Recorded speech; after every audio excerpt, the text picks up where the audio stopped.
ನಿಮ್ದು 1 ಲಕ್ಷ ರೂಪಾಯಿ ಎಫ್ಡಿ ಇದ್ರೆ ಅವ್ರು 75,000 ರೂಪಾಯಿ ನಿಮ್ಗೆ ಸಾಲ ಕೊಡ್ತಾರೆ. ದಯವಿಟ್ಟು ಆ ಸಿಬ್ಬಂದಿ ವರ್ಗವನ್ನು ಅದ್ರ ಮೇಲೆ ನಿಗಾ ಇಟ್ಟು ಸರಿಯಾಗಿ ಕೆಲಸ ಮಾಡ್ತಾರೆ ನೋಡುವಂತ ಜವಾಬ್ದಾರಿ ಬರೇ ಅಧ್ಯಕ್ಷರು ಉಪಾಧ್ಯಕ್ಷರಲ್ಲ ಎಲ್ಲರಿಗೂ ಇರುತ್ತೆ.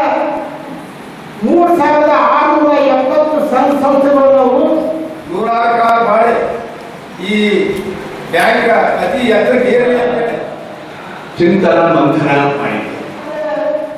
ಹಿಂದೂ ಸಮಾಜದವ್ರು ಮಾಡಿದ್ರೆ ಏನು ಪ್ರೀತಿ ಇದ್ರೆ ಒಬ್ಬರು ಮುಸಲ್ಮಾನಿಗೆ ಹಾಕೋದಾರ, ನೀವು ಮಾಡಿದ್ರೆ ಯಾರಿಗೂ ಹಾಕೋದಿಲ್ಲ, ನೀವು ಅಲ್ಪಸಂಖ್ಯಾತರು ಅಂತೇಳಿ ಅಷ್ಟು ನೀವು ಹಾಕೋ ಮಾಡ್ತೀರಿ. ಇವೆಲ್ಲ ನಾನು ಅವರಲ್ಲಿ ಕಂಡ ಅಂಶಗಳು. ಒಂದು 40-50 ವರ್ಷ ಹಿಂದೆ ಯಾವುದೇ ಸಂಘಗಳು ಸರ್ಕಾರ ಸಂಘಗಳು ಇದ್ದಿದ್ದಿಲ್ಲ. ಯಾಕಂದ್ರೆ ನಮ್ಮ ಊರಾಗ ಒಂದು ಕನಿಷ್ಠ 20 ಸರ್ಕಾರಿ ಸಂಘಗಳು ಇರ್ಬೋದು, 20 ಕಥೆ ಇರ್ಬೋದು. ನಮ್ಮ ಕೋಲಾರದಾಗ ಒಂದು 30-35 ವರ್ಷದಿಂದ ಒಂದು ಡಿಸಿಸಿ ಬ್ಯಾಂಕ್. ನಮಸ್ಕಾರ, FM ನ್ಯೂಸ್ಗೆ ಸ್ವಾಗತ. ನಾನು ಭಾರ್ಗವಿ. ಇದೀಗ ಬಂದ ನ್ಯೂಸ್ ಅಪ್ಡೇಟ್. ಪಟ್ಟಣದಲ್ಲಿ ಡಾಕ್ಟರ್ ಎಪಿಜೆ ಅಬ್ದುಲ್ ಕಲಾಂ ಸಹಕಾರ ಸಂಘದ ವಾರ್ಷಿಕ ಸಾಮಾನ್ಯ ಸಭೆ ಕಾರ್ಯಕ್ರಮ ಜರುಗಿತು. ವಿಜಯಪುರ ಜಿಲ್ಲೆಯ ಕೋಲ್ಹಾರ ಪಟ್ಟಣದಲ್ಲಿ ಹಮ್ಮಿಕೊಂಡಿದ್ದ ಕಾರ್ಯಕ್ರಮವನ್ನು ಗಣ್ಯರು ಜ್ಯೋತಿ ಬೆಳಗಿಸುವುದರ ಮೂಲಕ ಉದ್ಘಾಟಿಸಿದರು. ಸಂಗಮೇಶ್ವರ ಶಿಕ್ಷಣ ಸಂಸ್ಥೆ ಕಾರ್ಯದರ್ಶಿ ಶ್ರೀಶೈಲ್ ಪತಂಗಿ ಸೇರಿದಂತೆ ಹಲವು ಮುಖಂಡರು ತಮ್ಮ ಸಲಹೆ ಅಭಿಪ್ರಾಯವನ್ನು ವ್ಯಕ್ತಪಡಿಸಿದರು.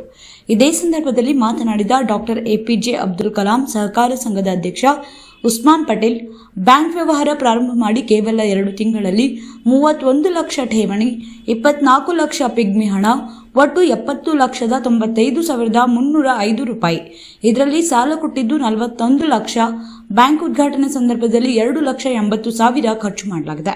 ಬ್ಯಾಂಕಿನಲ್ಲಿ ಸದ್ಯ 27,10,305 ರೂಪಾಯಿ ಉಳಿತಾಯವಿದೆ. ಸಹಕಾರಿ ಸಂಘ ಈಗಾಗಲೇ ತಾಲೂಕು ಪಟ್ಟಣದಲ್ಲಿ ಪರವಾನಿಗೆ ಪಡೆದುಕೊಂಡಿದೆ.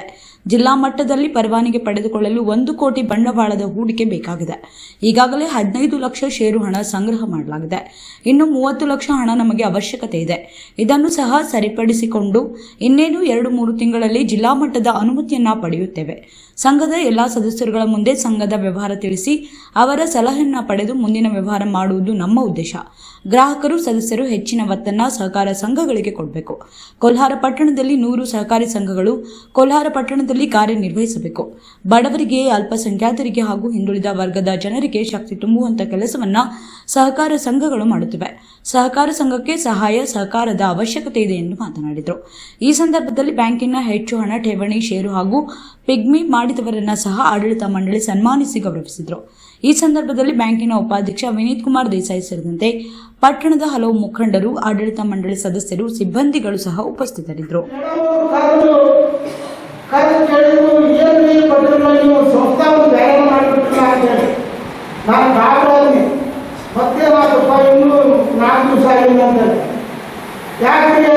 ವಿಜಾಪುರದಾಗ 3,670 ಸಂಘ ಸಂಸ್ಥೆಗಳು. ಆದರೆ ಹಿಂದೂ ಸಮಾಜದವ್ರು ಮಾಡಿದ್ರೆ ಏನು ಪ್ರೀತಿ ಇದ್ರೆ ಒಬ್ಬರು ಮುಸಲ್ಮಾನಿಗೆ ಹಾಕೋದಾರ, ನೀವು ಮಾಡಿದ್ರೆ ಯಾರಿಗೂ ಹಾಕೋದಿಲ್ಲ, ನೀವು ಅಲ್ಪಸಂಖ್ಯಾತರು ಅಂತೇಳಿ ಅಷ್ಟು ನೀವು ಹಾಕೋ ಮಾಡ್ತೀರಿ. SC STಗಳಿಗೆ ಹೋದ್ರೆ ಏನೋ ಒಬ್ಬರಿಗೆ ಅವರು ಕಣ್ಣು ತಪ್ಪಿ ಹಾಕೋದಾರ. ನೀವು 50-50 ಮ್ಯಾಚ್ ಆಡಿರಲ್ಲ. ಇದು ನಮ್ಮ ಬಹಳ ಒಂದು ವಿಚಿತ್ರ ಆಗುವ ಸಂಸ್ಥೆ ಅನ್ಸುತ್ತೆ ಅಂದರು. ಆದರೆ ಈ ತರ ಸಹಕಾರದಿಂದ ಮಾಡಿದರೆ ಎಂದೂ ಸಂಸ್ಥೆಗಳು ಸೋಲಿಕ್ಕೆ ಸಾಗಿಲ್ಲ. ಸಂಸ್ಥೆ ಗೆಲ್ಲಕ್ಕೆ ಇವತ್ತು ನೀವು ಕಾರಣಕ್ಕೂ ರೆಡಿ ಅನ್ನುವಂಥ ಮಾತನ್ನು ಕೂಡ ಇವತ್ತು ಜಿಲ್ಲಾಧಿಕಾರಿ ಆ ಜಿಲ್ಲೆಗೆ ಒಂದು 11 ಕೊಟ್ಟಂತ ಒಂದು ಅಧಿಕಾರಿ ಹೇಳಿದ್ದಾರೆ ಅಂದರೆ ನನಗೊಂದು ಬಹಳ ಹೆಮ್ಮೆ ಇದೆ. ಮನ್ಸೂರ್ ರೆಡ್ಡಿ ಅವರು ನಮ್ಮ ಜಾಸ್ತಿಯವರು ಅವರು ಪ್ರಸ್ತಾವವಾಗಿ ತಮ್ಮ ನುಡಿಯಲ್ಲಿ ಹೇಳಿದರು. ಆದರೆ ಅವರು ಹೇಳಿದ್ದು ಕೇವಲ 2 ತಿಂಗಳದ್ದು ಬಜೆಟ್. ಫೆಬ್ರವರಿ 10ನೇ ತಾರೀಕಿಗೆ ಪ್ರಾರಂಭ ಮಾಡಿ ಮಾರ್ಚ್ 31 ತನಕ ಏನು ನಾವು ಒಂದು ಆಡಿಟ್ ಮಾಡಿಸಿದೆವು, ಆ ಆಡಿಟ್ ಮಾಡಿದ ಅಮೌಂಟ್ನಲ್ಲಿ ಅವರು ಹೇಳಿದಂಥ ಸಂಸ್ಥಾನವಾಗಿ ಹೇಳಿದಂಥ ಒಂದು ಪ್ರಸ್ತಾವನೆ ಸರ್ಕಾರದ ಕೋಆಪರೇಟಿವ್ ಸಂಘ ಸಂಸ್ಥೆಗಳು ಪ್ರಾರಂಭಿಸಬೇಕಾದ್ರೆ ಒಂದು ಸೇಲ್ ಅಮೌಂಟ್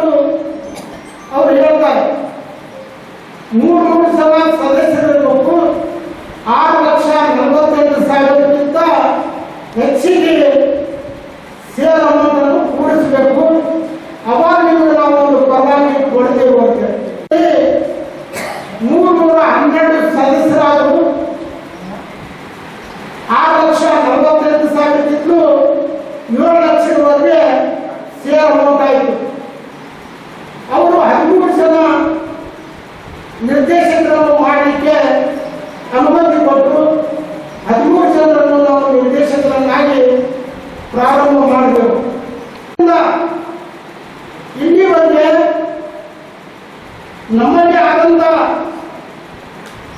31 ಲಕ್ಷ ಠೇವಣಿ ರೂಪಾಯಿ, 24 ಲಕ್ಷ ಪಿಟಿ ಮಾಡಿದ್ದು ಜಮಾ ರೂಪಾಯಿ, ಒಟ್ಟು 70,95,305. ಅದರಲ್ಲಿ ನಾವು ಖರ್ಚು ಮಾಡಿದ್ದು ಅಂದ್ರೆ ಖರ್ಚಂದ್ರೆ ಸಾಲ ಕೊಟ್ಟಿದ್ದು 40 ಜನ ಅಪ್ಲಿಕೇಶನ್ ಬಂದಾಗ ಅವರಿಗೆ ಸಾಲ ಕೊಟ್ಟಿದ್ದು 41 ಲಕ್ಷ.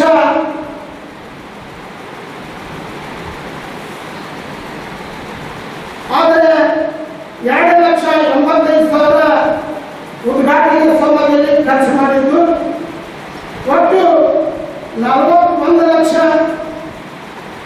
45 ರೂಪಾಯಿ ಖರ್ಚಾಗಿ ನಮ್ಮಲ್ಲಿ ಈಗ ಬ್ಯಾಂಕಿನಲ್ಲಿ ಇವತ್ತಿನ ತಾರೀಕಿಗೆ ಉಳಿದಂತ ಹಣ 27,10,305 ರೂಪಾಯಿ. ಇವತ್ತು ತಮಗೆಲ್ಲ ವಿಚಿತ್ರ ಅನಿಸ್ಬೋದು, ಜಿಬಿ ಮೀಟಿಂಗ್ ಅಂದ್ರೆ ಸಂಪೂರ್ಣ 1 ವರ್ಷ ಆಗಬೇಕು. 1 ವರ್ಷ ಆದ ನಂತರ ಮಾರ್ಚ್ ತಿಂಗಳು ಮುಗಿಯಬೇಕು. ಅಡಿಟ್ ಮಾಡಿದ್ದು ಅಡಿಟರ್ ಜೊತೆಯಲ್ಲಿ 2 ತಿಂಗಳು ಬಿಟ್ಟು ಜಿಬಿ ಮೀಟಿಂಗ್ ಮಾಡುವಂಥದ್ದು ಒಂದು ಕೋಆಪರೇಟಿವ್ ಬ್ಯಾಂಕ್ ಆಗಲಿ ಸೌಹಾರ್ದ ಬ್ಯಾಂಕ್ ಆಗಲಿ ಅವರ ಕಾನೂನು ಪ್ರಕಾರ ನಡೆಯುವಂಥ ಒಂದು ರೂಲ್ಸ್. ಆದರೆ ನಾವು ಇಷ್ಟು ಜಲ್ದಿ ಮಾಡಲಿಕ್ಕೆ ಕಾರಣ ಏನಂದ್ರೆ ಇವತ್ತು ನಾವು ತೆಗೆದುಕೊಂಡಂತ ಸಂಘ ರಿಜಿಸ್ಟರ್ ಮಾಡಿದ್ದು ಕೇವಲ ತಾಲೂಕು ಮಟ್ಟದಲ್ಲಿ. ನಾನು ಹಿಂದುಗಡೆ ವಿಚಾರಿಸಿದಾಗ ಅವರೇನು ಹೇಳಿದ್ರು, ನೀವು ಇಷ್ಟು ಭರಾಟೆಯಿಂದ ಕೆಲಸ ಮಾಡ್ತೀರಂದ್ರೆ ನೀವು ತಾಲೂಕು ಮಟ್ಟದಲ್ಲಿ ಉಪಯೋಗ ಆಗುವುದಿಲ್ಲ, ಜಿಲ್ಲಾ ಮಟ್ಟದಲ್ಲಿ ನೀವು ಅನುಮತಿ ಪಡಿಬೇಕು ಅನ್ನುವಂಥ ಮಾತನ್ನು ಕೂಡ ಖುದ್ದಾಗಿ ಅಧಿಕಾರಿಗಳು ಹೇಳಿದರು. ಜಿಲ್ಲಾ ಮಟ್ಟದಲ್ಲಿ ಮಾಡಬೇಕಂದ್ರೆ ಏನ್ ಮಾಡಬೇಕು ಕೆಲಸ ವಿಚಾರ ಮಾಡಿದಾಗ ಅವ್ರು ಏನ್ ಹೇಳಿದ್ರು, ನೀವು ಮಿನಿಮಮ್ 10 ಲಕ್ಷಕ್ಕಿಂತ ಸೇರ್ ಹಣ ಕೂಡಿಸ್ಬೇಕು. ಸುಮಾರು 1 ಕೋಟಿ ರೂಪಾಯಿ ಪಿಗ್ಮಿ ಆಗಲಿ ನಿಮ್ಮ ಡಿಪಾಸಿಟ್ ಆಗಲಿ SP ಅಕೌಂಟ್ ಆಗಲಿ ಆ ಹಣ ಕೂಡಿಸಿದಾಗ ನಿಮ್ಗೆ ಜಿಲ್ಲಾ ಮಟ್ಟದಾಗ ನಿಮ್ಗೆ ನಾವು ಅನುಮತಿ ಕೊಡ್ತೇವೆ ಅಂತ ಹೇಳಿದ್ರು. ನಾವು ವಿಚಾರ ಮಾಡಿದಾಗ ನಾವೆಲ್ಲ ರೆಡಿ ಇದ್ದೇವೆ ಮಾಡೋಣ ಅಂತ ಹೇಳಿದ್ರು. ಮಾಡೋಣ ಅಂತ ಹೇಳಿ ಸೇರ್ ಹಣ ಪ್ರಾರಂಭ ಮಾಡಿದ್ರೆ ಅವ್ರು ಹೇಳಿದ್ದು 10 ಲಕ್ಷ. ಇವತ್ತು ನಾನು ಕೂಡಿಸಿದ್ದು, ನಾನಂದ್ರೆ ನಮ್ಮೆಲ್ಲ ನಿರ್ದೇಶಕರು ನಾವು ಪ್ರಯತ್ನ ಮಾಡಿ ಕೂಡಿಸಿದ್ದು 15 ಲಕ್ಷ. ಆದರೆ FD ಅಮೌಂಟು, ಪಿಗ್ಮಿ ಅಮೌಂಟು ಇವೆಲ್ಲ ಸೇರಿ 1 ಕೋಟಿ ಮಾಡ್ಬೇಕಂತ ಹೇಳಿದ್ರು. ಆದರೆ ನಮಗೆ ಟಾರ್ಗೆಟ್ 70 ಲಕ್ಷಕ್ಕೂ ಬಂದಿದೆ. ಇನ್ನೂ 30 ಲಕ್ಷ ಅವಶ್ಯಕತೆ ಇದೆ. ಅದನ್ನು ಕೂಡ ಸರಿಪಡಿಸಿಕೊಂಡು ತಮ್ಮೆಲ್ಲರ ಮಾರ್ಗದರ್ಶನದಲ್ಲಿ ಕೇವಲ 2 ಅಥವಾ 3 ತಿಂಗಳಲ್ಲಿ ಜಿಲ್ಲಾ ಮಟ್ಟದ ಅನುಮತಿ ಪಡಿತೀವಿ ಅನ್ನುವಂಥ ಮಾತನ್ನು ಕೂಡ ಈ ಜಿಬಿ ಮೀಟಿಂಗ್ ಮುಖಾಂತರ ತಮ್ಮಲ್ಲಿ ಹೇಳಿಕೊಳ್ಳುತ್ತೇನೆ. ನಾವು ಇನ್ನೂ ಹೆಚ್ಚಿನ 4 ಜನ ನಿರ್ದೇಶಕರನ್ನು ತಗೋಬೇಕಾಯ್ತು. ನಾವು ಮೊದಲು ತಗೊಂಡಿದ್ದು 13. ನಾವು ಕಡಿಮೆ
ಅವ್ರು ಮಾಡಬೇಕಾಗಿತ್ತು.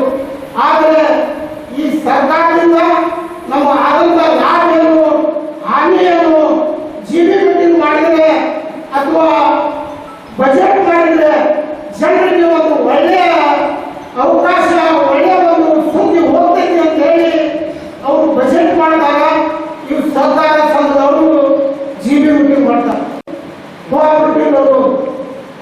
ಆದರೆ ಕೆಲವೊಬ್ಬರು ನಾನು ಹೇಳಿದ್ರು, ಇಲ್ಲಿ 30 ಬ್ಯಾಂಕ್ ಆಗ್ಯಾವು, ನೀವು ಮಾಡಿ ಏನು ಮಾಡ್ತೀರಿ ಅಂತ. ಆದರೆ ನನ್ನ ಇಚ್ಛೆ ಏನಿದೆ, ಈ ಕೋಲಾರದಲ್ಲಿ 100 ಸಹಕಾರಿ ಸಂಘಗಳು ಆಗಬೇಕು. ಅವಾಗ ನಮ್ಮ ಬಡ ಜನರಿಗೆ, ಹಿಂದುಳಿದ ವರ್ಗದವರಿಗೆ, ಅಲ್ಪಸಂಖ್ಯಾತರಿಗೆ, ಯಾವುದೇ ಬಡ ಸಮಾಜ ಇದ್ದವರಿಗೆ ಅದು ಒಂದು ಶಕ್ತಿ ತುಂಬುವಂತ ಸಂಘಗಳು ಯಾವ ಇದ್ರೆ ಇವು ಸಹಕಾರಿ ಸಂಘಗಳು. ಬಹಳಷ್ಟು ಸಹಕಾರಿ ಸಂಘಗಳು ಜಿಬಿ ಮೀಟಿಂಗ್ ಮಾಡಾದ್ರೆ ಡೈರೆಕ್ಟರ್ಗಳು ಒಂದಕ್ಕೊಂದು ಒಗ್ಗಟ್ಟಿಲ್ಲಾದ ಮತ್ತು ಜನರ ಮಧ್ಯದಲ್ಲಿ ಹೋಗಿ ನಮ್ಮ ವಿಷಯಗಳನ್ನು ತಿಳಿಸಲಾದೆ ಸಂಘಗಳು ಬೆಳೀಲಿಕ್ಕೆ ಸಾಧ್ಯ ಇಲ್ಲ. ಒಂದು 40-50 ವರ್ಷ ಹಿಂದೆ ಯಾವುದೇ ಸಂಘಗಳು ಸಹಕಾರಿ ಸಂಘಗಳು ಇದ್ದಿದ್ದಿಲ್ಲ. ಒಂದು ಸ್ಟೇಟ್ ಬ್ಯಾಂಕ್, ನಂತರ 1984-85ರಲ್ಲಿ ಒಂದು ಗ್ರಾಮೀಣ ಬ್ಯಾಂಕು, ಬಹುತೇಕ ಒಂದು ನಮ್ಮ ಕೋಲಾರದಿಂದ ಒಂದು 30-35 ವರ್ಷದಿಂದ ಒಂದು DCC ಬ್ಯಾಂಕ್. ಇವಿಷ್ಟು ಬಿಟ್ಟರೆ ಯಾವ ಬ್ಯಾಂಕ್ಗಳು ಇದ್ದಿದ್ದಿಲ್ಲ. ಅವಾಗ ನಾವು 1997ರಲ್ಲಿ ಗಫಾರಿಯ ಸಹಕಾರಿ ಸಂಘ ಅಂತ ಹೇಳಿ ಇಲ್ಲಿವರೆಗೂ ಕೂಡ ನಾವು ಒಬ್ಬ ನಿರ್ದೇಶಕನಾಗಿ ಅಲ್ಲಿಯೂ ಕೂಡ ನನಗೆ ಕೆಲಸ ಮಾಡುವಂಥ ಅವಕಾಶ ಇದೆ. ಆದರೆ ಸಹಕಾರಿ ಸಂಘಕ್ಕೆ ಒತ್ತು ಕೊಡಬೇಕು ಅಂತ ನಾನು ಯಾಕೆ ಹೇಳ್ತೀನಿ ಅಂದರೆ, ನಿಮಗೆ ಕಷ್ಟದ ಕಾಲದಾಗ ಸಹಕಾರ ಸಂಘಗಳು ಸಾಥ್ ಕೊಡ್ತಾರೆ. ನೀವು ಏನು ಮಾಡ್ತೀರಿ, ನ್ಯಾಷನಲ್ ಬ್ಯಾಂಕ್ಗಳ ಕಡೆ ನೀವು ಒತ್ತು ಕೊಡ್ತೀರಿ, ಸಹಕಾರಿ ಬ್ಯಾಂಕ್ಗಳು ಒತ್ತು ಕೊಡಲಿಕ್ಕೆ ಸಾಧ್ಯ ಆಗುವುದಿಲ್ಲ. ಸಹಕಾರ ಸಂಘದ ಸಾಲ ಕೊಟ್ಟಿದ್ದಕ್ಕೂ ಅವರ ಒಂದು ಅಭಿವೃದ್ಧಿ ಮಾಡಲಿಕ್ಕೆ ಸಾಧ್ಯ ಇದೆ. ಅದೇ ನೀವು ನ್ಯಾಷನಲ್ ಬ್ಯಾಂಕ್ನಾಗ ಹೋಗ್ರಿ, ನಿಮ್ದು ಜಮೀನು 10 ಎಕರೆ ಇದ್ರೆ ಅವ್ರು 20 ಸಾಲ ಕೊಡಲಿಕ್ಕೆ ಅವ್ರು ಹಿಂದೆ ಹಾಕ್ತಾರೆ. ಅವ್ರು 108 ಕಾಗದ ಪತ್ರಗಳನ್ನು ಕೇಳ್ತಾರೆ. ನಿಮ್ಮ ಸಮಯಕ್ಕೆ ನಿಮ್ಗೆ ಸಾಲ ಸಿಗುದಿಲ್ಲ, ನೀವು ಸಾಲಕ್ಕೆ ಸುಸ್ತಾಗಿ ಅಲ್ಲಿ ಹೋಗೋದು ಬಿಟ್ಟರೆ ಮತ್ತು ನೀವು ಮರಳಿ ಸಹಕಾರ ಸಂಘಟನೆ ಬರ್ತೀರಿ. ಇದು ಸತ್ಯದಿಂದ ಮಾತು ಎಂದು ನಾನು ಹೇಳ್ತೀನಿ. ಒಂದು ರೂಢಿ ಇದೆ ಅಂದರೆ, ಸರ್ಕಾರಿ ಸಂಘ ಸಂಸ್ಥೆಗಳಲ್ಲಿ ಸಾಲ ತಗೊಂಡ್ರೆ ಎಫ್ಡಿ ಮಾಡಿ ನ್ಯಾಷನಲ್ ಬ್ಯಾಂಕ್ ಅಂತ ಹೋಗ್ತೀವಿ, ಲಾಭ ಅವ್ರಿಗೆ ಮಾಡ್ತೀವಿ, ಸಾಲ ನಾವು ಹೊರವಹಿಸ್ತೀವಿ. ನೀವು ಇಟ್ಟಂತ ಎಫ್ಡಿ ಈಗ ಕೋಲಾರ, ಬಿಜಾಪುರ ಜಿಲ್ಲಾದಾಗ ಅವರು ಕೊಡುದಿಲ್ಲ ಸಾಲ.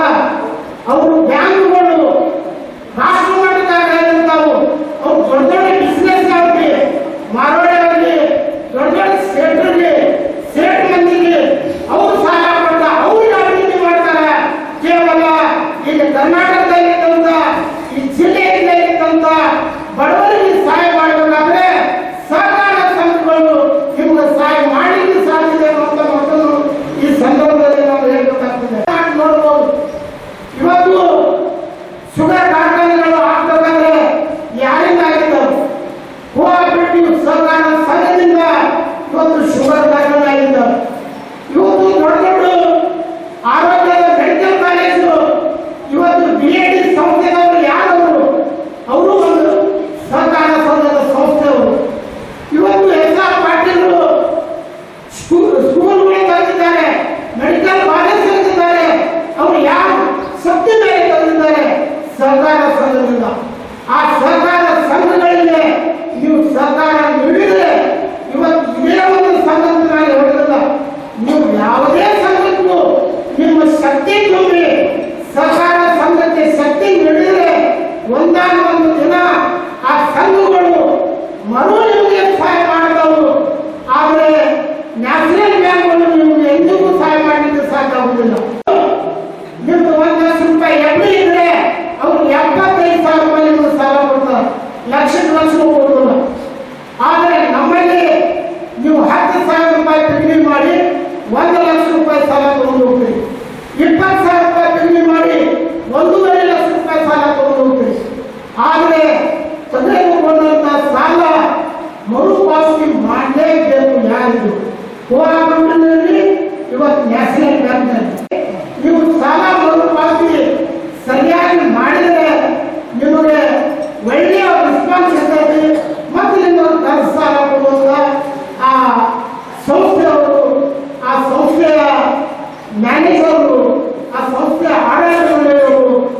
ಸಹಕಾರ ನೀಡ್ತಾರೆ. ಮರುಪಾವತಿ ಮಾಡೋದಂದ್ರೆ ಹೆಂಗೆ, ಒಂದು ಅವಧಿ ಕೊಟ್ಟಿರ್ತಾರೆ, 1 ಲಕ್ಷ ರೂಪಾಯಿ ಒಂದು ವರ್ಷದಾಗ ಬಡ್ಡಿ ಕಂತ ಹೋಗಿ ಕಟ್ಟಬೇಕು ಅಂತ. ನೀವು ಸರಿಯಾಗಿ ಕಟ್ಟಿ ಸಾಲ ಹೊಂದಿದ ತಕ್ಷಣ ನೀವು ಅವಧಿಗಿಂತ ಮೊದಲು ಮುಗಿಸಿ ನೀವು ಅಲ್ಲಿದ್ದಂಥ ಮ್ಯಾನೇಜರ್ ಫೋನ್ ಹಚ್ಚಬೇಕು, ನಮ್ಮ ಸಾಲ ನೋಡ್ತೀವಿ ನೋಡ್ರಿ, ನಮಗೆ ಮತ್ತೊಂದು ಸಲ ನಾವು ಸಾಲಕ್ಕೆ ಅನುಕೂಲ ಮಾಡಿಕೊಡ್ರಿ ಅಂತ. ಆದರೆ ಮ್ಯಾನೇಜರ್ ಫೋನ್ ನೀವು ಹೋಗಬಾರ್ದು. ನೀವು ಕಟ್ಬಾರ್ದಾರ ಆಗಲಿ, ಇವತ್ತು ನೀವು ಆಗಲಿ, ಇವತ್ತು ನಾನು ಆಗಲಿ, ಅವ್ರ ಫೋನ್ ನೀವು ಬರಬಾರ್ದು, ನೀವು ಫೋನ್ ಅವ್ರು ಹೋಗ್ಬೇಕು. ಆವಾಗ ಆ ಸಂಘ ಸಂಸ್ಥೆಗಳು ಬೆಳೀಲಿಕ್ಕೆ ಸಾಧ್ಯತೆ, ನೀವು ಬೆಳೀಲಿಕ್ಕೆ ಸಾಧ್ಯ ಆಗ್ತದೆ. ಇವತ್ತು ಎತ್ತರ ಮಟ್ಟಕ್ಕೆ ನೀವು ನಾವು ಕೂಡಿ ಸಹಕಾರ ಮಾಡಲಿಕ್ಕೆ ಸಾಧ್ಯತೆ. ಇವತ್ತು ನಾವು ಒಂದು ಕೈ ಇದ್ದಾಗ ನಾವು ಒಂದೇ ಒಂದು ಕೈ, ನೀವೇ ಕುಂತೀರಿ ನಿಮ್ದೊಂದು ಕೈ, ಎರಡೂ ಕೈ ಚಪ್ಪಾಳೆ ಹೊಡೆದಾಗ ಈ ಸಂಸ್ಥೆ ಮೇಲೆ ಹೋಗ್ತೈತಿ. ನೀವು ಎರಡೂ ಚಪ್ಪಾಳೆ ಹೊಡಿಲಿಲ್ಲ ಅಂದ್ರೆ ಈ ಸಂಸ್ಥೆ ಯಾವ ಮಟ್ಟಕ್ಕೆ ಉಳಿಬೇಕು ಅದೇ ಮಟ್ಟಕ್ಕೆ ಉಳಿಬೇಕು. ಭಾಳ ಮಂದಿ ನಾಳೆ ಮಾಡಿದ ತೋರಿಸಿ ಎಂತ ನಾವು ಒಳ್ಳೆವು ನೀವು ಬೇಕಾದಪ್ಪ ಮಾಡಾಕಂತಂದ್ರೆ ಅದು ಬೆಳೀಲಿಕ್ಕೆ ಸಾಧ್ಯ. ನಮಗಿಂತ ನಿಮ್ಮ ಸರ್ಕಾರ ಇವತ್ತು ಕಾಗಬೇಡಿದು ಈ ನಿರ್ದೇಶಕರು ಬಹಳಷ್ಟು ಜವಾಬ್ದಾರಿ ಇರಬೇಕಂತ ಹೇಳಿ. ನಿರ್ದೇಶಕರು ಅಷ್ಟೇ ಅಲ್ಲ, ನಿಮಗೇನ ಸುದ್ದಿ ಮುಟ್ಟಿಲ್ಲ ನೀವು ಕೂಡ ನಮಗೆ ಮಾರ್ಗದರ್ಶನ ಕೊಡುವಂಥದ್ದು ಜವಾಬ್ದಾರಿ ಇರಬೇಕು. ನಿಮ್ಮ ಜವಾಬ್ದಾರಿಯೂ ಕೂಡ ಈ ಸಂಸ್ಥೆ ಮೇಲೆ ಇದೆ ಅನ್ನುವಂಥ ಮಾತನ್ನು ಕೂಡ ಈ ಸಂದರ್ಭದಲ್ಲಿ ಹೇಳಬೇಕು. ಈ ಜಿಬಿ ಮಟ್ಟಿ ಮಾಡಲಿಕ್ಕೆ ಒಂದು ಕಾರಣ ಇದೆ. ಮೊದಲು 3 ಜನ ಸದಸ್ಯರನ್ನು ಸೇರಿಸುವಾಗ ಆ ಸಮಯದಲ್ಲಿ ಯಾರಿಗೂ ನೀವು ಈ ಬ್ಯಾಂಕಿಗೆ ಸದಸ್ಯರು ಆಗ್ತಿರೇನು, ನೀವು ದುಡ್ಡು ಕೊಡ್ತೀರೇನು ಅಂತ ಕೇಳಲಿಕ್ಕೆ ಸಾಧ್ಯ ಆಗಲಿಲ್ಲ. ನಾವು ಬಹಳಷ್ಟು ಸ್ಪೀಡ್ನಾಗ 7 ಲಕ್ಷ ಕೂಲಿ ಮಾಡ್ತೇವೆ. ಆದರೆ ಇವತ್ತು ಈ ನಮಗೆ ಶೇರ್ ಮೆಂಬರ್ ಆಗುವಂಥ ಅವಕಾಶ ಮತ್ತು ಕೊಟ್ಟಿದ್ದಾರೆ. ಆ ಶೇರ್ಗಳು ನೀವು ಏನಾರ ಅದಕ್ಕೆ ಜವಾಬ್ದಾರಿ ತಗೊಂಡು ಶೇರ್ ಮಾಡಿದರೆ ನಾಳೆ ದಿವಸ ಈ 312ರಿಂದ 500 ಶೇರ್ ಮಾಡಬೇಕು ಅನ್ನೋದು ಲಿಮಿಟ್ ಇದೆ. ಈಗಾಗಲೇ ಅದರಾಗ 120-30 ಶೇರ್ಗಳು ಈಗಾಗಲೇ ಆಗಲಿಲ್ಲ. ಇನ್ನು ಕೇವಲ 70 ಶೇರ್ಗಳು. 70 ಶೇರಿನ ಅಮೌಂಟ್ ಯಾವ ರೀತಿ ಅಂದರೆ ಒಂದು ಶೇರಿಗೆ 11 ರೂಪಾಯಿ ಇದೆ. ಆದರೆ ಶೇರ್ ಮಾಡೋರು 5,000, 11,000, 25,000, 50,000, 1 ಲಕ್ಷ ಶೇರ್ ಮಾಡಬೇಕು. ಆವಾಗ ನೀವು ಆ 500 ಏನು ಸೇರಿನ ಜನ ಅದರೊಳಗೆ ಕೂಡಬೇಕು. ನಾಳೆ ಒಂದು ವೇಳೆ ಚುನಾವಣೆ ನಡೆದು ನಿಮಗೂ ಒಂದು ವೋಟ್ ಹಾಕಲಿಕ್ಕೆ ಅವಕಾಶ ಇದೆ. ನೀವು ಈಗ ಬಂದು ಬ್ಯಾಂಕಿನಲ್ಲಿ ಏನು ನಡೆದಿದೆ ಅಂತ ಕೇಳಿಗೂ ಕೂಡ ನಿಮಗೂ ಒಂದು ಹಾಕಿದೆ. ಇದನ್ನು ಬಿಟ್ಟು ಇದು 70 ಜನ ನಾಳೆ ಆಯೋಗ ಬಂದರೆ ನಾಳೆ ಲಾಕ್ ಮಾಡಬಹುದು. ನಾವು ಬಿಜಾಪುರಕ್ಕೆ ಏನು ಒಂದು ಒಂದು 500 ಜನದ್ದು ಹೆಸರು ತಯಾರು ಮಾಡಿ ಕಳಿಸ್ತೇವೆ. ಅದ್ರ ಒಳಗೆ ನಿಮ್ದು ಏನಾದರೂ ಹೆಸರು ಸೇರ್ಪಡೆ ಆದರೆ ನೀವು 500 ಮಂದಿಗಳಲ್ಲಿ ನಿಮ್ಗೆ ಸೇರ್ಲಿಕ್ಕೆ ಸಾಧ್ಯ ಇದೆ. ಅದು ಮುಗಿದ ನಂತರ ಮುಂದೆ ನೀವು ಸೇರ್ ಮಾಡಿದರೆ ಆ ಸೇರಿಗೆ ಅಷ್ಟೊಂದು ಒಂದು ಕಿಮ್ಮತ್ತಿಲ್ಲ. ಒಂದು ವೇಳೆ ಬಡ್ಡಿ ಪ್ರಮಾಣ ಬೆಳೆದರೆ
ರಾಜಕೀಯ ಮಾಡಬಾರ್ದು.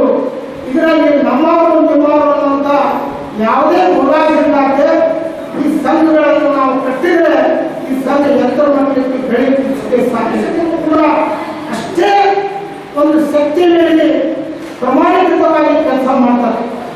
ಯಾಕೋ ಇದರೊಳಗೆ ಸ್ವಲ್ಪ ಹಿಂದೆ ಹಾಕಿದ್ರು. ನನ್ನ ಅನಿಸಿದ ಮಟ್ಟಿಗೆ ಇವತ್ತು ನನಗೆ ಒಂದು 5 ಜನ ಇಲ್ಲಿ ಸೇರ್ಬೇಕಾಗಿತ್ತು. ಇಲ್ಲಿ ನಮ್ಮ ನಿರ್ದೇಶಕರು ಬಹುತೇಕ ಮಾಡಿಲ್ಲದ್ರಿಂದ ನಿಮ್ಗೆ ಆ ವಿಷಯಗಳು ಗೊತ್ತಿಲ್ಲ. ಮುಂದಿನ ತೀರ್ಮಾನದಲ್ಲಿ ಇದೇ ಸ್ಥಳದಲ್ಲಿ ಆಗಲಿ ಬೇರೆ ಸ್ಥಳದಲ್ಲಿ ಆಗಲಿ ನಾವು ಮುಂದಿನ ಸಲ GB ಮೀಟಿಂಗ್ ಮಾಡಿದ್ರೆ ತಮ್ಮೆಲ್ಲರ ಆಶೀರ್ವಾದ ಇದ್ರೆ 5 ಕೋಟಿ ರೂಪಾಯಿ ಇಲ್ಲಿ ಫಂಡ್ ಕೂಡಿಸಿ GB ಮೀಟಿಂಗ್ ಮಾಡ್ತೀನಿ ಅಂತ ಹೇಳಿ ನಿಮ್ಗೆ ಆಶ್ವಾಸನೆ ಕೂಡ ಹೇಳ್ತೀನಿ. ಸುಮಾರು 5-30 ಹೆಚ್ಚಿನ ಜನರನ್ನು ಸೇರಿಸುವಂಥದ್ದು ಕೂಡ ಆ ವ್ಯವಸ್ಥೆ ಮಾಡ್ತೀವಿ. ಯಾರು ಮಾಡಿಲ್ಲ, ನಾನೇ ಮಾಡಬೇಕು ಅಂತ ಹೇಳುವುದಿಲ್ಲ. ಅವರು ಗೊತ್ತಿದ್ದ ವಿಷಯ, ಅವ್ರು ಯಾವ ಥರ ಮಾಡ್ತಾರೋ, ಅವ್ರು ಯಾವ ಥರ ಜನರಿಗೆ ಕೂಡಿಸ್ತಾರೋ. ಇವತ್ತು ಇದೇ ಪರಿವಾರದಲ್ಲಿ ಈಗಾಗಲೇ ಹೇಳಿದ್ರು 60-70 ಕೋಟಿ ರೂಪಾಯಿ ಇವತ್ತು ಟರ್ನ್ ಇದೆ ಅಂತ. ಅವ್ರು GB ಮೀಟಿಂಗ್ ಮಾಡಲಿಕ್ಕೂ ಆ ದುಡ್ಡು ಕೂತೈತಪ್ಪ ಅಂದ್ರೆ ಆ ಸಂಸ್ಥೆ ಮೇಲೆ ಪ್ರೀತಿ ವಿಶ್ವಾಸ ಅಂತ ನಾವು ಹೇಳ್ಬೋದು. ಆದ್ರೆ GB ಮೀಟಿಂಗ್ ಮಾಡಿದ್ರೆ ನಮ್ಗೆ ದುಡ್ಡು ಕೊಡ್ತದೆ ಅಂತ ಏನಿಲ್ಲ. GB ಮೀಟಿಂಗ್ ಮಾಡುವಂತ ಉದ್ದೇಶ ಏನಂದ್ರೆ ನಮ್ಮ ಸಂಸ್ಥೆಯಲ್ಲಿ ಏನು ನಡೆದಿದೆ ಅನ್ನುವಂಥ ಸಾರ್ವತ್ರಿಕವಾಗಿ ನಿಮ್ಮ ಮುಂದೆ ಹೇಳಬೇಕಂದ್ರೆ ಈ GB ಮೀಟಿಂಗ್ಗಳನ್ನು ಕಡ್ಡಾಯವಾಗಿ ನಾವು ಮಾಡಲೇಬೇಕು. ಇದು ಮಾಡಲಾರ್ದೆ ನಾವು ಮಾಡಿದರೆ ಸ್ವಲ್ಪ ಮುಂದಿನ ದಿನಮಾನದಲ್ಲಿ ಸಂಸ್ಥೆಗಳಿಗೆ ಬಹಳಷ್ಟು ಆ ನಾಟಕದ ಮಾಲಕ ಮ್ಯಾನೇಜರ್ ಬಂದು ಹೇಳ್ತಾರೆ, ಈ ನಾಟಕದ ಸುದ್ದಿ ನೀವು ಎಲ್ಲ ಕಡೆ ಹರಡಿಸಿ ನೀವು ಕೈ ಮುಗ್ತೀನಿ ಅಂತ. ಅವ್ರು ಯಾರು ಹೇಳ್ತಾರಂದ್ರೆ ನಿಮ್ಮನ್ನು 100 ಹೆಚ್ಚಿಗೆ ನಡೀಲಿ, 1000 ಹೆಚ್ಚಿಗೆ ನಡೀಲಿ ಅಂತ ಹೇಳ್ತಾರೆ. ಆದರೆ ಇದು ಒಂದು ಸಂಘ ಸಂಸ್ಥೆಗಳು ನಡಿಬೇಕಾದ್ರೆ ನೀವು ಸಹಕಾರ ಬಹಳ ಅವಶ್ಯಕತೆ ಇರುವಂಥ ಮಾತನ್ನು ಕೂಡ ಈ ಸಂದರ್ಭದಲ್ಲಿ ಹೇಳಿ ಈಗ ಕೊನೆಯದಾಗಿ ವಂದನಾ ಬೆಳೆಸಿರಿ ಮಳೆಗೆಯಲ್ಲಿ ಅನ್ನುವಂತೆ ಒಂದು ವರ್ಷದ ಸಸಿಯು ನಾವು ಸಸಿ ಹೆಚ್ಚೆವು ಇದು ಮುಂದೆ ಫಲ ಕೊಡಬೇಕಾದ್ರೆ ಒಂದು ವರ್ಷದೊಳಗೆ ನಮ್ಗೆ ಅಭಿವೃದ್ಧಿ ಅನ್ನೋದ್ರ ಕಂಡು ಬರ್ತೈತಿ. ಇನ್ನು ಮುಂದೆ 100 ಕಾಲ ಬಾಳಿ ಈ ಬ್ಯಾಂಕ್ ಅತಿ ಎತ್ತರಕ್ಕೆ ಏರಲಿ ಅಂತೇಳಿ ಈ ಶುಭ ಸಂದರ್ಭದಲ್ಲಿ ಎಲ್ಲ ಗುರುಗಳಿಗೆ ಹೇಳುತ್ತಾ ನನಗೆ ಯಾವ ಮಾತನ್ನು ನಾವು ಬಹಳಷ್ಟು ಆತ್ಮೀಯ ಬಹಳಷ್ಟು ವಿಷಯಗಳ ಮೇಲೆ ನಾವಿಬ್ಬರೂ ಕೂತ್ಕೊಂಡು ಸಾಕಷ್ಟು ಸಲ ಚಿಂತನ ಮಂಥನ ಮಾಡಿದ್ದೇವೆ. ಆ ಎಲ್ಲ ವಿಚಾರಗಳಲ್ಲಿ ಅವರೊಂದು ವಿಶೇಷ ವ್ಯಕ್ತಿತ್ವ.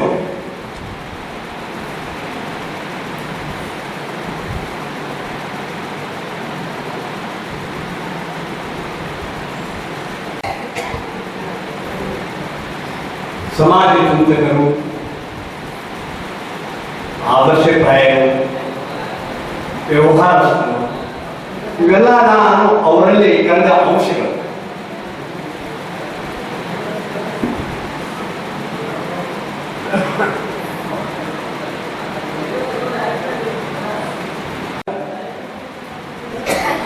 ಅವರು ಮಾನವತಾವಾದಿ. ಸಹಜವಾಗಿ ಮುಸ್ಲಿಂ ಧರ್ಮದಲ್ಲಿ ಹುಟ್ಟಿ ಅದರ ಬಗ್ಗೆ ಸಾಕಷ್ಟು ಪ್ರೀತಿ ಇದ್ದರೂ ಕೂಡ ಬೇರೆ ಧರ್ಮಗಳನ್ನು ಅತ್ಯಂತ ಪ್ರೀತಿಯಿಂದ ವಿಶ್ವಾಸದಿಂದ ನೋಡುವಂತಹ ದೊಡ್ಡ ಗುಣ ಅವರು. ಅಂಥ ಅಪರೂಪದ ವ್ಯಕ್ತಿತ್ವಗಳ ಒಬ್ಬರು ಈ ಒಂದು ಸಹಕಾರ ಡಾಕ್ಟರ್ APJ ಅಬ್ದುಲ್ ಕಲಾಂ ಸಹಕಾರಿ ಸಂಘದ ಅಧ್ಯಕ್ಷರಾಗಿದ್ದಾರೆ. ಇದನ್ನು ಬೆಳೆಸಬೇಕು, ದೊಡ್ಡದಾಗಿ ಮಾಡಬೇಕು ಎಂದು ಛಲದಿಂದ ನಮ್ಮೂರಿನ ಧನಿಗಳು ವಿನೀತ್ ಕುಮಾರ್ ದೇಸಾಯಿ ಅವರು ಇದರ ಉಪಾಧ್ಯಕ್ಷರಾಗಿದ್ದಾರೆ. ಅನೇಕ ಮಹಿಳೆ ಎಲ್ಲರೂ ಈ ಒಂದು ಬ್ಯಾಂಕಿಗೆ ನಿರ್ದೇಶಕರಾಗಿ ಸಹಾಯ ಸಹಕಾರ ಕೊಟ್ಟು ಇದನ್ನೊಂದು ಉತ್ತಮ ರೀತಿಯಲ್ಲಿ ಬೆಳೆಸಬೇಕು ಅನ್ನುವಂಥ ಒಂದು ಪ್ರತಿಜ್ಞೆ ಮಾಡಿ ಇದರಲ್ಲಿ ಇದನ್ನು ಯಾಕೆ ಹೇಳಕತ್ತೀನಿ ಅಂತಂದ್ರೆ ಉಸ್ಮಾನ್ ಪಟೇಲ್ರು ಈ ಒಂದು ಇಲ್ಲಿ ಗಫಾರಿಯಾ ಬ್ಯಾಂಕಿನ ಅಧ್ಯಕ್ಷರಾಗಿದ್ದಾರೆ. ಸಾಕಷ್ಟು ಅನುಭವಗಳು. ಅದು ಈಗ 69 ಕೋಟಿ 70 ಕೋಟಿ ವ್ಯವಹಾರ ನಡೆಸುವಂತಹ ಒಂದು ದೊಡ್ಡ ಬ್ಯಾಂಕ್ ನಮ್ಮೂರಿನಲ್ಲಿ. ಯಾಕಂದ್ರೆ ಅದರ ಸಾರಗಾರನಾಗಿ ಬಾಬು ಜಾರಗಾರ ನಮಗೆಲ್ಲ ಸಾಕಷ್ಟು ಸಹಾಯ ಸಹಕಾರ ಮಾಡಿ ಸರಿಯಾಗಿ ತುಂಬಿಸಿಕೊಂಡು ಅದನ್ನೆಲ್ಲ ನಾವು ಪೇಡ್ ಮಾಡಿದ್ದೇವೆ ಆ ಬ್ಯಾಂಕಿನ ಬಗ್ಗೆ. ಯಾಕಂದ್ರೆ ಒಂದು ಬೆಳೆದಂಥ ಬ್ಯಾಂಕ್, ಅದನ್ನ ಅಷ್ಟು ದೊಡ್ಡ ಪ್ರಮಾಣದಲ್ಲಿ ಬೆಳೆಸಿದವರು ಪ್ರಾಥಮಿಕವಾಗಿ ಇಂತಹ ವ್ಯಕ್ತಿಗಳು ಉಸ್ಮಾನ್